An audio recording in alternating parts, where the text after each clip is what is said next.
Hola, bienvenido a un nuevo episodio. Si estás ahí es porque tal vez durante este tiempo decidiste hacer un cambio en tu situación profesional y quieres ir por nuevas oportunidades laborales. Ya sabes que hay mucha competencia allá afuera y por eso tienes que saber venderte. Pero no te preocupes que hoy tenemos una invitada ideal para ayudarnos en ese proceso. Ella es Catalina Martínez, psicóloga con maestría en psicología clínica y especializada en procesos de empleabilidad, lo que también se le conoce como Headhunter.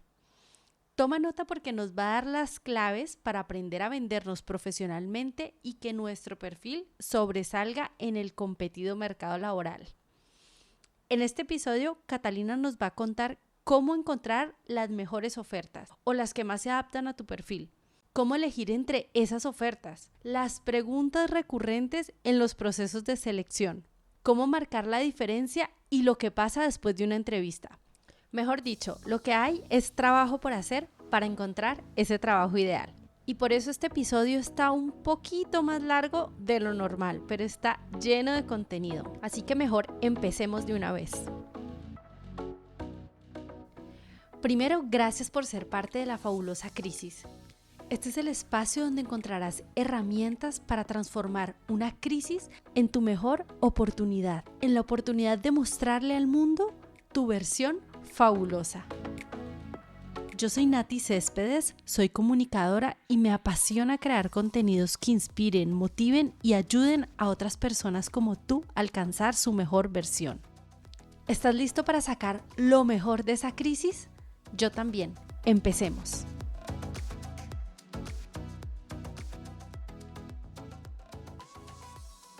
Bueno, ahora sí, bienvenida Catalina, por favor, preséntate y amplíanos un poco qué es un headhunter. Hola Natalia, gracias por esta invitación. Te cuento, yo soy Catalina Martínez, soy psicóloga con una maestría en psicología clínica o en orientación psicológica, como también se le conoce, y tengo una firma de consultoría en recursos humanos especializada en tres unidades de negocio. La primera son los procesos de outplacement o transición de carrera, que son procesos diseñados para todas las personas que están en la búsqueda de un nuevo empleo por decisión propia, porque quieren un cambio o porque se han visto impactados y han sido desvinculados de sus compañías. Y tiene tres focos: reubicación laboral, independencia laboral, que es cuando la persona decide emprender. Y hay un tercer foco que es para aquellas personas que están próximos a su retiro por temas de pensión. Entonces, esto tiene otro programa. De otro lado está la unidad de negocio de selección o headhunting, que son procesos para la búsqueda de ejecutivos de gerencias medias y altas gerencias. Y una tercera unidad de negocio que la lidero directamente yo y es todo el tema de psicoterapia para personas particulares. Eso es lo que hacemos desde UMA Consultoras y Asociados, que así se llama mi firma de consultoría. Me encanta tu perfil porque yo creo que si bien estamos en una situación donde se vienen muchas oportunidades, también hemos pasado como por un momento muy emocional y necesitamos trabajar en nuestras competencias intelectuales, pero también prepararnos psicológicamente para este nuevo panorama. Y estoy segura que tu perfil que reúne la parte de psicología y la parte de selección de Headhunter, como nos lo explicaste, nos va a ayudar muchísimo. Entonces, como lo dije al principio, durante este tiempo hemos tenido la oportunidad de reflexionar sobre muchos aspectos. Entre esos, nuestra situación laboral, y tal vez muchos hayan pensado en hacer una transición de carrera, solicitar un aumento o simplemente renunciar y buscar un trabajo que los llene más, que los satisfaga más. Y por eso te quería preguntar, desde tu perspectiva, ¿crees que es un buen momento para hacerlo? ¿Debemos aprovechar este momento coyuntural, por decirlo así? ¿O es más prudente esperar a que se estabilicen las cosas? Digo, si tenemos la oportunidad de elegir. Bueno, Natalia, te cuento. No existe como tal en la teoría un mejor momento para buscar empleo. Lo que sí es cierto es que cuando las personas decidan hacer este cambio, esto es un proceso, es decir, tiene unas etapas previas a que se logre esa nueva vinculación, como tú lo mencionas. Si bien es cierto, estamos en momentos de incertidumbre, todas las personas que estamos atravesando esta pandemia y que estamos en una etapa productiva laboralmente, nos hemos visto enfrentados a muchos cambios. En algunos casos, como tú lo mencionas, está la persona que por decisión propia quiere hacer el cambio y hay otras personas pues, que se han visto obligadas por la situación de sus compañías a buscar nuevos empleos. Lo primero que siempre les digo es que hay que tener claridad en el foco, en qué quiere esa persona, que si lo que yo quiero existe en el mercado laboral y también toda mi realidad personal, qué es mi realidad personal, mi historia laboral, mis habilidades, mis características diferenciadoras y si yo puedo o no puedo desempeñar un empleo. Eso hace un clic, un match. Entonces yo tengo que tener foco en lo que estoy buscando y asimismo saber cómo desde mi realidad personal puedo generar un impacto positivo en esas posibles posiciones a las que me estoy postulando. Además, que la búsqueda de empleo, Natalia, es un empleo de 8 horas. Buscar empleo no significa solamente veo una oferta, yo creo que lo puedo hacer, envío mi currículum. No, buscar empleo es un trabajo y requiere de método y disciplina para alcanzar los objetivos que las personas están trazando. Catalina, sabemos que muchas personas han perdido sus empleos a causa de esta pandemia. Sin embargo, yo creo que la situación era tan incierta para todos que puede que no se haya experimentado esa pérdida como tal. Y con esto me refiero a que por unos meses hemos estado todos en la casa, tanto los que siguieron con sus trabajos como los que no.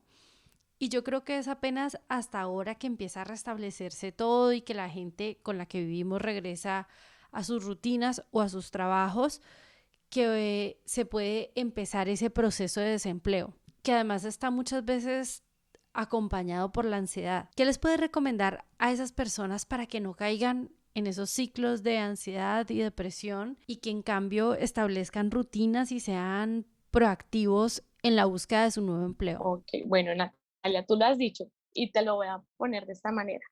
La pérdida de empleo es un proceso de duelo. Perder empleo es similar a perder a un ser querido. ¿Por qué? Porque tú con el empleo normalmente inviertes de 8, si no son más, horas en esa actividad. Entonces, primero es entender que estás pasando un proceso de duelo, que Ujú. estas emociones como la ansiedad, como el miedo, como el enojo, la irritabilidad van a estar presentes, que incluso estando todos dentro de casa por el tema del confinamiento, puede generar mayores roces, pero cuando ya todo el mundo, como tú dices, recobre su rutina, su cotidianidad, es el momento en que la persona también entiende y que debe aprovechar. O sea, estar en casa no significa que no vaya a buscar empleo, estar en casa no significa que no hay ofertas. Por el contrario, si las personas están en esta búsqueda activa de empleo, el mercado laboral se sigue moviendo. Estar en casa no significa que no estamos trabajando. Entonces es plantearse rutinas. También cómo mitigamos el tema de la ansiedad. Es importante recobrar aquellas eh, actividades que nosotros por estar trabajando no podíamos realizar. Entonces, si a ti te gusta realizar deportes, si de pronto te gusta cocinar, es aprovechar este momento de transición. ¿Por qué le digo transición?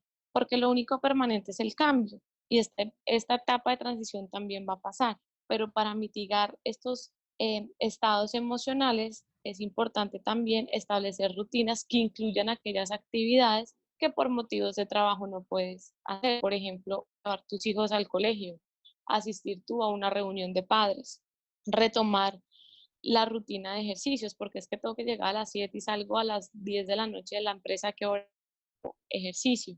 Entonces, es muy importante combinar los procesos de búsqueda de ofertas con un proceso de preparación para esa búsqueda, para poder venderme como ese candidato ideal para las empresas. ¿Por qué? Porque buscar empleo es un proceso de venta personal y como tú te vendes, te van a contratar.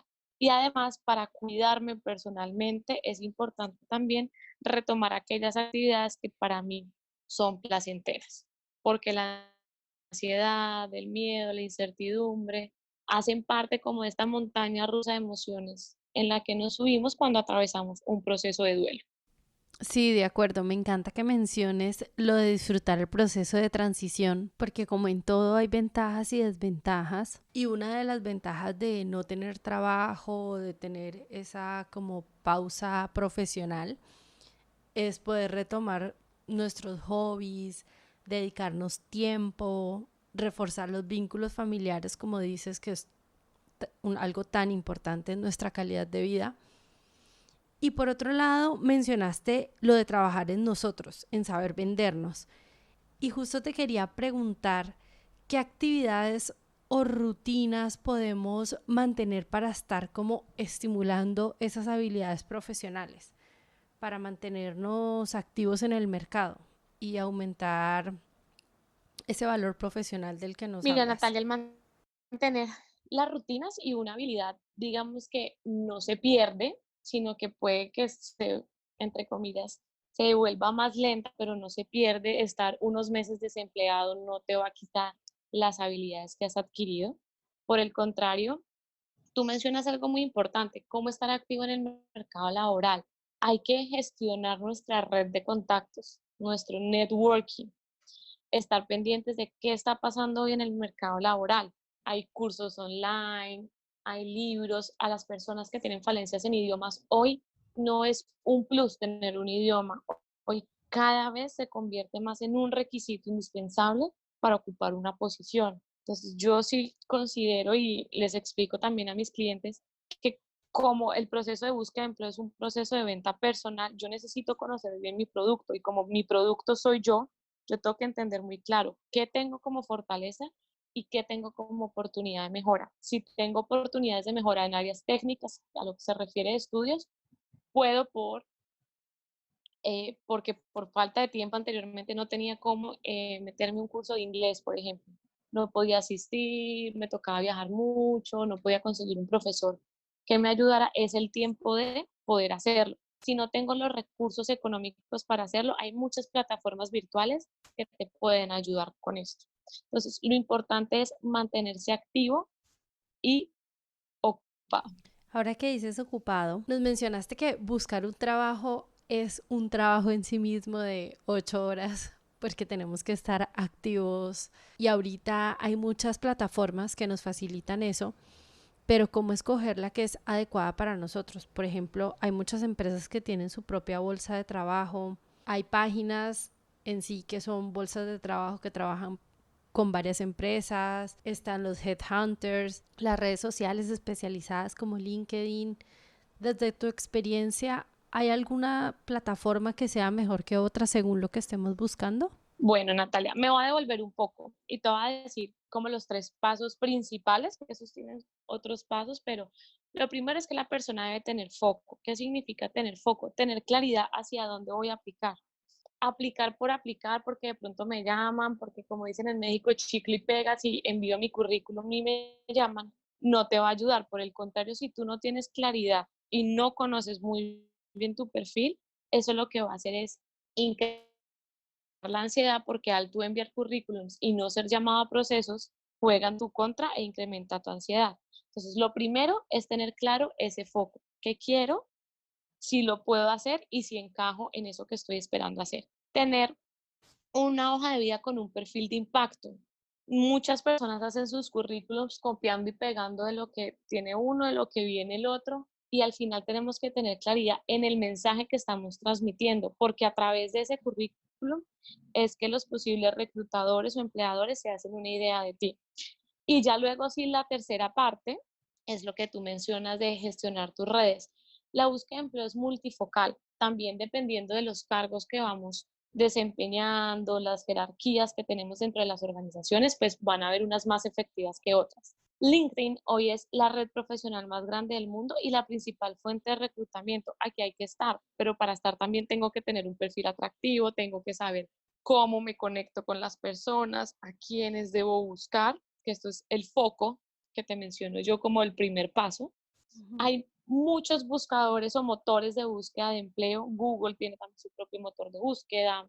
Por países vas a encontrar muchísimos. Hay uno que está en varios países que también se llama Glassdoor, que son páginas donde tú debes registrar tu currículum y hacer esa búsqueda de empleo. Están las páginas directamente de estas compañías que son objetivo para ti. Entonces, por ejemplo, la mayoría multinacionales tienen su propia plataforma para que las personas se inscriban. ¿En qué momento hacerlo? En los que son motores de búsqueda generales hay que estar. pero yo me inscribo en las plataformas de las compañías cuando hay cargos a los cuales yo sí aplico en términos de mi perfil, cumplo con los requisitos, con la experiencia, con lo que me está pidiendo. Ahí sí lo puedo aplicar. Hay otras que dentro de sus plataformas tienen como esta bolsas donde tú puedes registrar y dejar tus datos ahí. Dejarlos ahí no quiere decir que la compañía te vaya a llamar, la compañía solamente va a revisar sus bases de datos en el momento en que tenga una posición vacante y ahí hace su consulta. Entonces, como te digo, el networking es como tejer una telaraña y también es importante ahí incluir tus conocidos, tu red de referidos, contactar directamente a headhunters, a personas que hacen búsquedas de personal. No todas las empresas que buscan personal son headhunters, ahora te voy a explicar un poco la diferencia. Un headhunter es un cazatalento, entonces la compañía te contrata para encontrar ese talento, pero hay otras compañías que son bolsas de empleo donde tú vas y hacen selección masiva, constantemente están proactivamente haciendo entrevistas para tener mapeados a los talentos. Entonces, existen estas dos pequeñas diferencias, pero hay que estar en todos. Tú también te puedes inscribir directamente en las páginas de los headhunters a nivel global. Está Michael Page, está Hayes, está Conferry, está Spring Professional, o sea, son compañías muy grandes a nivel global que tienen presencia en diferentes países donde tú puedes dejar tus datos y tu currículum. Entonces, respondiendo a tu pregunta, es multifocal la estrategia, no hay una mejor que otra. Lo que pasa es que también, dependiendo del nivel del cargo, pues hay estrategias que se vuelven más fuertes como hay estrategias menos fuertes. Te lo doy así, si yo tengo un cargo de analista, las bolsas de empleo son una muy buena fuente para mí, pero si yo soy el gerente general de una compañía, estas bolsas de empleo no van a ser tan efectivas. Entonces, por eso te digo que todo depende del perfil y de la persona. Perfecto. Pues con eso más o menos me respondes una pregunta que tenía sobre si todos necesitábamos un headhunter. Hay headhunters que se especializan en diferentes perfiles. Eh, yo siempre les sugiero seguir a los headhunters en redes, que son redes LinkedIn, directamente en sus páginas web. Algunos también tienen páginas en Facebook, en Instagram, entonces síganlos para que puedan estar pendientes de dos cosas. La primera, muchas veces como headhunters hacemos entrevistas proactivas de ciertos perfiles para mantenernos en contacto con posibles candidatos. ¿Qué quiere decir que sean proactivas? Que yo te entrevisto sin necesidad de que existe una vacante. Y además, pues también estoy en la búsqueda, pues, en otros casos tengo directamente una vacante que suplir y hago esas entrevistas para suplir esa vacante. Entonces, siempre es como en los dos puntos. Pero si yo tengo un cargo muy operativo, un headhunter no es una opción para mí, porque no se dedican a este tipo de cargos, de analistas hacia arriba. Mencionaste la importancia de fijarnos en la descripción de las ofertas de trabajo y yo te quería preguntar qué es como lo imprescindible de tener en cuenta cuando leemos una oferta de trabajo. Por ejemplo, hay veces que dicen se valora más de 2 idiomas o se requiere mínimo 5 años de experiencia.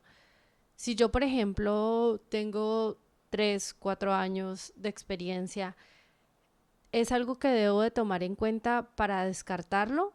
¿O puedo aplicar y considerar que de pronto me tengan en cuenta en caso de que no encuentren un perfil que cumpla 100% con los requisitos? Bueno, te respondo a eso. Cada caso es particular, pero un tip de lectura y es un tema de comprensión.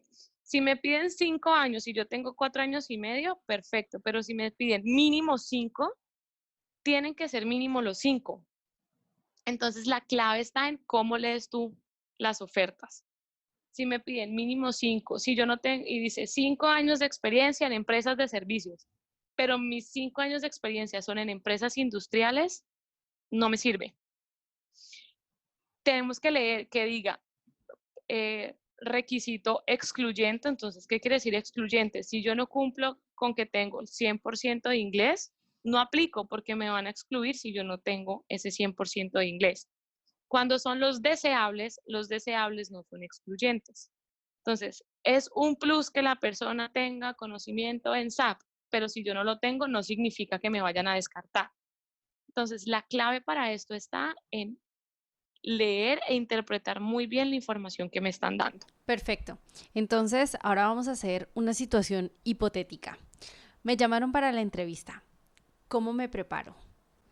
¿Cuáles son esos puntos, esas preguntas, esas situaciones que me tengo que traer estudiadas porque seguro, seguro me las van a preguntar en la entrevista? Cosas como conocer de la empresa y del puesto al que estoy aplicando, porque suena obvio, pero muchas veces con las carreras y con las ganas de conseguir algo, aplicamos a muchos empleos o hacemos más de una entrevista en un mismo día y pasa que no nos tomamos el tiempo de estudiar cuál es la empresa, qué hacen, cuál es la filosofía, qué es lo que piden para el cargo. Entonces, ¿qué nos recomendarías? ¿Qué es lo imprescindible? Así que ya tenemos que traer practicado. Bueno, mira, una entrevista tiene un esquema que se divide en un antes, un durante y un después. En el antes es justamente eso que te dices, te preparas. Tener claridad a qué vacante fue la que me llamaron para la entrevista. Entonces, si yo apliqué, a qué vacante apliqué, qué me pedían en el cargo, ofrecer tu mejor imagen de acuerdo al contexto de la compañía. Hay veces vas a conocer la compañía, hay veces no la vas a conocer, porque cuando lo hace un headhunter, lo hace para una compañía cliente. Tener claridad en las fechas, en los números, en tus responsabilidades, en tus logros. Durante la entrevista, la mayoría de reclutadores o el primer filtro tiene un esquema. ¿Qué es el esquema? No es que existan respuestas correctas o incorrectas porque no las hay, todas son respuestas abiertas. Entonces, siempre te van a preguntar de tu entorno personal y familiar, te van a preguntar los motivos de retiro de tus cargos, tus responsabilidades, tus logros, tus expectativas que estás buscando.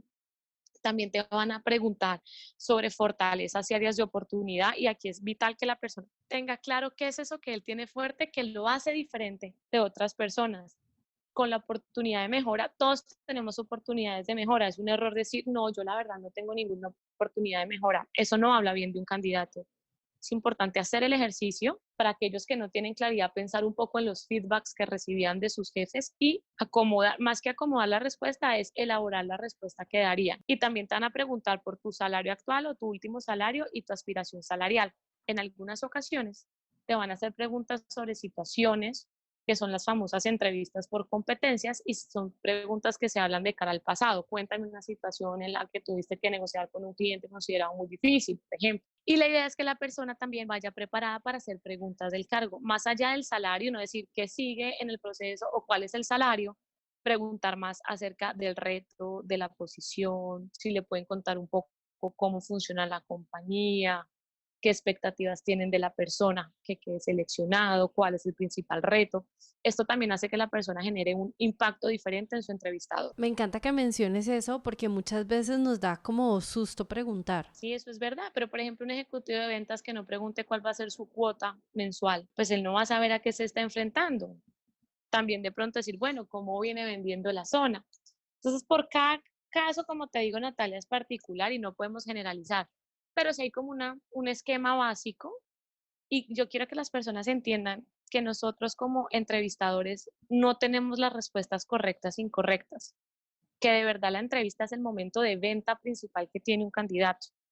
Entonces, se esfuercen por tener su mejor desempeño, tener la información clara, las respuestas claras, concisas, concretas, con la información que es de generar un buen argumento de venta a la hora de una entrevista.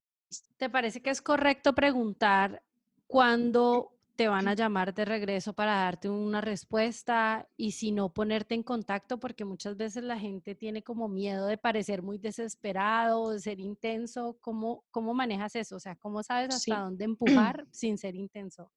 Mira, el principio vital de una entrevista es escucha a tu entrevistador. Normalmente nosotros cuando estamos entrevistando te decimos, mira, estamos en tal etapa del proceso, la próxima semana nos estaríamos contactando contigo o apenas estamos en la fase de preselección de candidatos, yo me estoy contactando contigo. Si la persona me dice que ella me va a contactar, yo debo esperar. Puede pasar. Entonces yo siempre les sugiero que esperen en un lapso de 8 a 10 días para hacer un seguimiento, para decirte, por ejemplo, Natalia, tú me entrevistaste hace 15 días, quisiera saber en qué va el proceso, quería preguntarte cómo avanza, que yo estoy muy interesada en la posición y ya, pero yo no puedo salir de la entrevista del otro día a llamarla a preguntarle que cómo va el proceso.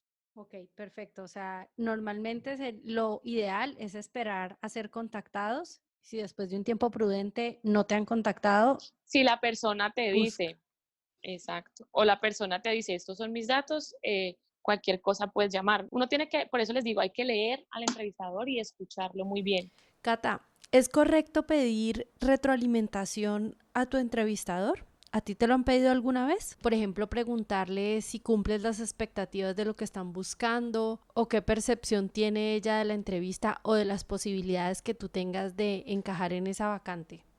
¿Está bien como pedir ese feedback? Si estás en una entrevista de selección para un cargo, no se debe preguntar. Además, muy pocas personas te lo darán. Ese no es un feedback que te dan inmediatamente. Si estás participando, como te mencionaba anteriormente, en las entrevistas proactivas que hacen los headhunters, ellos normalmente te dicen, tienes un perfil muy atractivo, yo te veo en tales industrias, te veo en tales posiciones. Ellos sí dan un feedback al candidato, pero depende del tipo de entrevista en la que estés.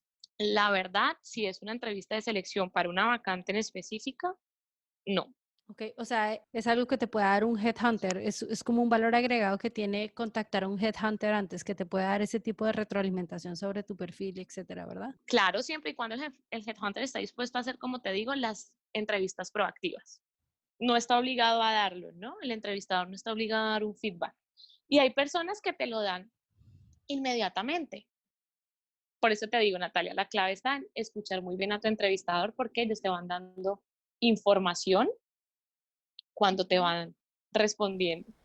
Catalina, ahora que estábamos hablando sobre cómo prepararnos para una entrevista, tú nos dijiste que uno de los puntos importantes de la entrevista es hablar sobre nuestras oportunidades de mejora. Me imagino que eso da la impresión de alguien que quiere aprender, que además es humilde y es capaz de reconocer que tiene aspectos a mejorar. Y justo quería preguntarte si puede llegar a pesar más la actitud y esas ganas de aprender de un candidato sobre sus habilidades técnicas o sobre su experiencia. Mira, eso depende. Y yo no te puedo dar una respuesta generalizada porque depende del cargo, depende de la compañía, depende de la necesidad y el momento.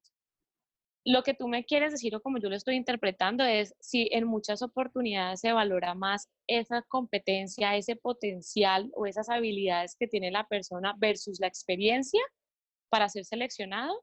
Sí pasa, sí ha pasado y pasa hoy en día. No tanto como esperamos, pero sí pasa y yo he tenido casos de selección tal cual, que la persona no cumple con la parte técnica, pero que la compañía le da prioridad a estas habilidades. ¿Cuáles son? Por compañía, por cargo y por persona hay esas habilidades. Entonces no te puedo dar una lista para decirte es A, B y C, pero a nosotros los profesionales nos contratan por experiencia, entonces sí tenemos que tener algo de experiencia similar en esas posiciones, soportado en estas habilidades. Yo te decía, más que un valor es una persona que tenga esa capacidad de introspección, de hablar de su oportunidad de mejora, es un candidato transparente. Pero nosotros toda la entrevista podemos evaluar si lo que la persona dice es congruente con lo que está evidenciando. Y eso es un entrevistador. Por eso el candidato debe ser congruente con lo que dice en su hoja de vida, con lo que expresa en la entrevista y con la información que brinda. Ahorita nos dijiste que en esa búsqueda de empleo habían 3 pasos. Entendí que el paso número 1 era tener un foco. No sé si Ujú. me faltaron los otros 2 pasos o me perdí. ¿Nos puedes recordar cómo hacer así antes Claro de que sí, terminar mira. un recorderis de esos 3 pasos? A grandes rasgos te va a explicar cómo es esto, pero cada paso tiene unas etapas. Entonces, en el primer paso uno tiene que definir muy bien el foco de carrera, es decir, hacia dónde, hacia qué cargos voy a aplicar, qué tipo de compañía, mi experiencia, dónde encaja y también mi realidad personal. Te doy un ejemplo. Si yo soy mamá, tengo 3 hijos, mis hijos tienen 2, 3 y 5 años y al cargo que estoy aplicando el 90% viaja y mi esposo también tiene un cargo en el que viaja, pues no es un cargo en el cual yo pueda aplicar porque mi realidad personal pues no me permite estar tan ausente. Y eso tengo que ser claro y lo tengo que entender porque eso también lo va a leer un entrevistador. Entonces, tener el foco. En la segunda etapa es donde tú te preparas y elaboras una hoja de vida de impacto, donde tú te preparas también para la entrevista. Esa es la segunda etapa, como la preparación. Y la tercera etapa es donde tú ya empiezas a generar ese networking y empiezas a aplicar. Te lo va a hacer la analogía con el lanzamiento de un producto. Ok. Entonces, en la primera etapa uno hace la investigación de mercado. En la segunda etapa pasa al desarrollo. Y en la tercera etapa pasa al lanzamiento. Es similar en el proceso de búsqueda de un nuevo empleo. Perfecto, nos queda claro. Entonces, los 3 pasos para buscar el empleo. Número 1, tener foco y que corresponda a tu realidad personal. Número 2, preparación. Y número 3, hacer el networking, tocar puertas, contactar a las personas adecuadas. Bueno, ahí tienen los 3 pasos para la búsqueda de empleo. Muchas gracias, Cata. Por último, que nos digas dónde te pueden contactar las personas y quién te puede contactar, porque no sé si tú estés enfocada en algún perfil o en algún cargo en específico. Bueno, nosotras, nuestro proceso, nuestra metodología es adaptable a cada persona. Nosotros tenemos desde personas que van a salir a hacer sus prácticas hasta gerentes generales de compañía o con posiciones regionales. Entonces, cualquier, entre comillas, perfil nos puede contactar porque este es un proceso de búsqueda y acompañamiento para el apoyo en las personas que están en busca de su reubicación laboral. Nos pueden contactar a través de nuestra página web www.umaconsultoras.com o también a través de nuestros perfiles en LinkedIn. Ahí nos encuentran Catalina Martínez y la página también de UMA Consultoras Asociados en LinkedIn. Ahí nos pueden contactar, pueden conocer también testimonios de personas que han realizado el proceso con nosotros y pues cualquier información, duda o pregunta que tengan, con muchísimo gusto la contestaré. Bueno, excelente. Catalina, mil gracias por tu tiempo, porque sé que tienes la agenda llena y por eso justo estamos haciendo esta entrevista un domingo. Te agradezco muchísimo que hayas sacado tiempo para estar aquí y te agradezco la información que nos diste, que es súper valiosa para cualquier persona que esté en este momento en búsqueda de trabajo. Creo que ya tenemos suficiente tarea. Así es. No pierdan la esperanza porque cada caso es particular y cada persona te habla desde su experiencia. Entonces, disciplina, foco, hay días con mejor estado de ánimo, hay días que no, pero lo único permanente que hay en esta vida es el cambio. Entonces, esto también va a pasar. Y también depende de mí el cómo suma yo una crisis. Mira, como para cerrar, me gusta mucho el nombre de tus podcasts, que son Fabulosas Crisis, porque las crisis tienes 2 maneras de verlos desde el alfabeto chino. O lo ves totalmente turbulento, oscuro, gris, sin salida, caos, o lo ves como oportunidad. Cuando las personas logran ver la oportunidad a través de la crisis, normalmente obtienen mejores resultados. Me encanta, me queda clarísimo. Me lo tatúo porque esa es la filosofía del podcast. Encontrar esa oportunidad en la crisis que siempre viene acompañada de un cambio. Y bueno, por último, agradecerte una vez más y te dejo para que te despidas. No, Natalia, muchísimas gracias a ti por la invitación y felicitaciones por este proyecto. Gracias, un abrazo. Un abrazo. ¿Te gusta este contenido y quieres más? Dale a seguir para que te llegue la notificación cuando haya un nuevo episodio. Y si tienes a alguien cercano que le pueda servir esta información, por favor compárteselo, que esto es para ayudarnos entre todos. Por otro lado, si quieres darme una sugerencia o contactarme, puedes escribir abajo en los comentarios o por un mensaje directo en mi Instagram. Mi Instagram es nati-céspedes. Me encantará leerte. Te mando un abrazo fuertísimo y te espero en el próximo episodio.